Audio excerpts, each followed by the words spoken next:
आखिरकार वही हुआ जिसका डर प्रधानमंत्री नरेंद्र मोदी को सता रहा था। मोदी काल के इतिहास में ऐसा पहली बार हुआ कि पहले 44 नामों की सूची जारी कर दी गई और फिर उसे आधे घंटे में वापस ले लिया गया। इससे आप अंदाजा लगा सकते हैं कि मोदी शाह को बगावत का डर कितना रहा होगा, लेकिन अब वही होता हुआ नजर आ रहा है जिसका डर था। आपको बता दें कि भारतीय जनता पार्टी में बगावत हो गई है। बीजेपी के वरिष्ठ नेता ने इस्तीफा दे दिया है और निर्दलीय चुनाव लड़ने का ऐलान कर दिया है। इतना ही नहीं, भारतीय जनता पार्टी के कार्यालय पर जबरदस्त नारेबाजी की जा रही है, विरोध प्रदर्शन किया जा रहा है। तो बीजेपी के दफ्तर पर कैसे बवाल हुआ और पीएम मोदी कैसे झुकने को मजबूर हुए और इंडिया गठबंधन ने कैसे बढ़त बनाई है, आपको एक एक करके दिखाएंगे, बयान भी सुनाएंगे। लेकिन उसके पहले खबर आप देखिए जागरण की। देखिए, इस खबर में लिखा हुआ है कि जम्मू कश्मीर चुनाव से पहले भाजपा को झटका, सीनियर लीडर चंद्रमोहन शर्मा ने दिया इस्तीफा, निर्दलीय लड़ने का ऐलान किया है। तो आप देख सकते हैं, जिस बगावत का डर भारतीय जनता पार्टी को सता रहा था, जिस बगावत के डर से जम्मू कश्मीर की 44 नामों की सूची जारी करके उसे आधे घंटे में वापस ले लिया गया, वही बगावत अब होती हुई नजर आ रही है।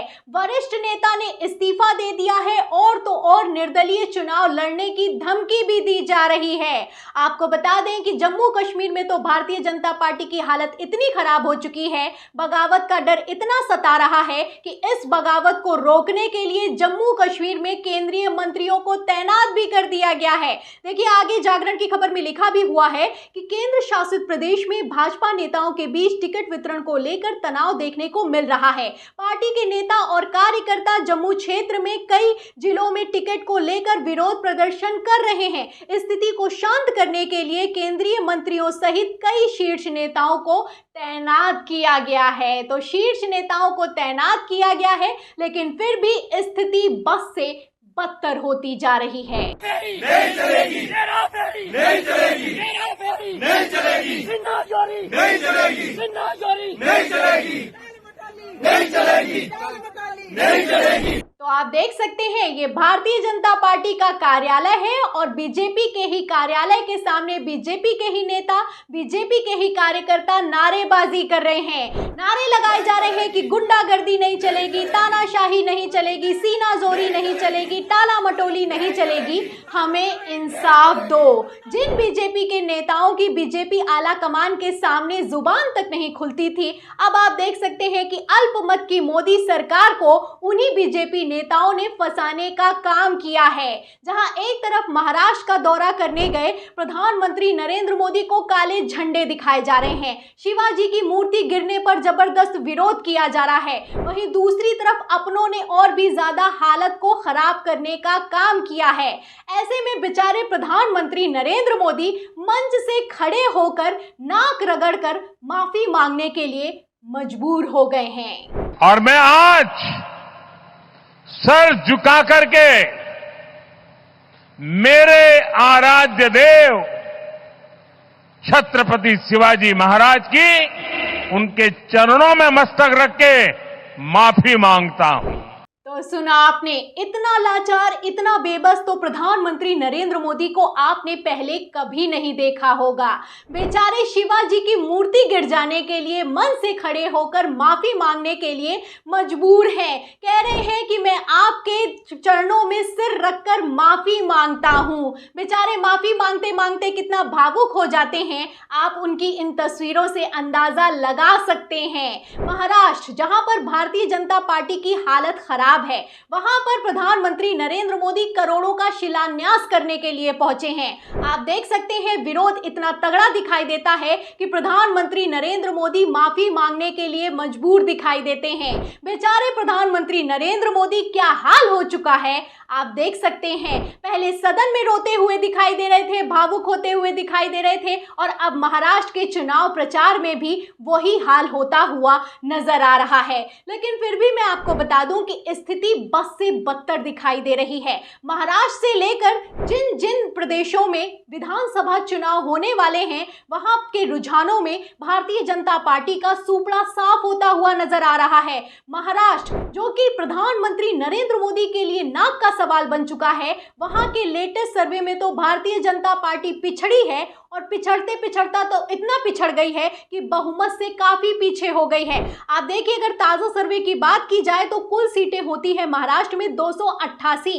इसमें 2014 में तो भारतीय जनता पार्टी को 122 मिली थी, 2019 में 105 मिली थी और 2024 के रुझानों में आप देख सकते हैं वही सीटें घटकर 55 से 65 होती हुई नजर आ रही हैं। और ये हाल सिर्फ महाराष्ट्र का नहीं है, जम्मू कश्मीर से लेकर हरियाणा में भी स्थिति बस से बदतर है। देखिए, न्यूज़ 24 ने सर्वे किया है और सवाल किया है कि जम्मू कश्मीर विधानसभा चुनाव में कौन मारेगा बाजी, तो आप देख सकते हैं कि ज्यादातर वोट कांग्रेस को मिलते हुए नजर आ रहे हैं।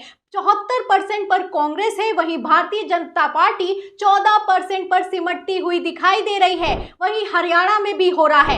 हरियाणा में आप देख सकते हैं कि कांग्रेस को 80%, वहीं भारतीय जनता पार्टी को 14% वोट मिला है। राहुल गांधी कांग्रेस ने बढ़त बनाई है। आलम तो ये हो चुका है कि महाराष्ट्र से लेकर हरियाणा में राहुल गांधी की पॉपुलैरिटी प्रधानमंत्री नरेंद्र मोदी के आगे निकल गई है। ऐसे में आप देख सकते हैं कि सर्वे हो, रुझान हो, पोल हो या फिर कि ओपिनियन पोल हो, उसमें बीजेपी की हालत खराब दिखाई दे रही है। अब इसी को लेकर हमारे चैनल से बातचीत के दौरान वरिष्ठ पत्रकार अभय दुबे ने बड़ा खुलासा किया है। आप किसी भी रेटिंग एजेंसी को ले लीजिए, किसी भी सर्वे को ले लीजिए, और दूसरा ये है कि पिछले, मुझे नहीं याद पड़ता कि जब से कम 4 जून से तो मैं गारंटी से कह सकता हूं, राहुल गांधी ने एक भी गलत ऐसा बयान नहीं दिया है जिससे उनका नुकसान हो। एक भी ऐसा कदम नहीं उठाया है जिससे उनके वो कहीं विवाद में पड़े। ऐसा लगता है कि हर निशाना उनका, हर तीर जो चला रहे हैं वो निशाने पे पड़ रहा है। ये आमतौर पे ऐसा होता नहीं है। बड़े बड़े काबिल नेताओं से गलतियां हो जाती हैं और जल्दी जल्दी गलतियां होती हैं, फिर उन्हें गलतियां सुधारनी पड़ती हैं। स्मृति ईरानी ने जो बात सबके सामने कही है, खुल के कही है, भारतीय जनता पार्टी वाले निजी बातचीत में उसे स्वीकार करते हैं। भारतीय जनता पार्टी के कई पदाधिकारी इस तरह की बातचीत करते हुए सुने जाते हैं कि भाई अब वो आजकल भारी पड़ रहे हैं।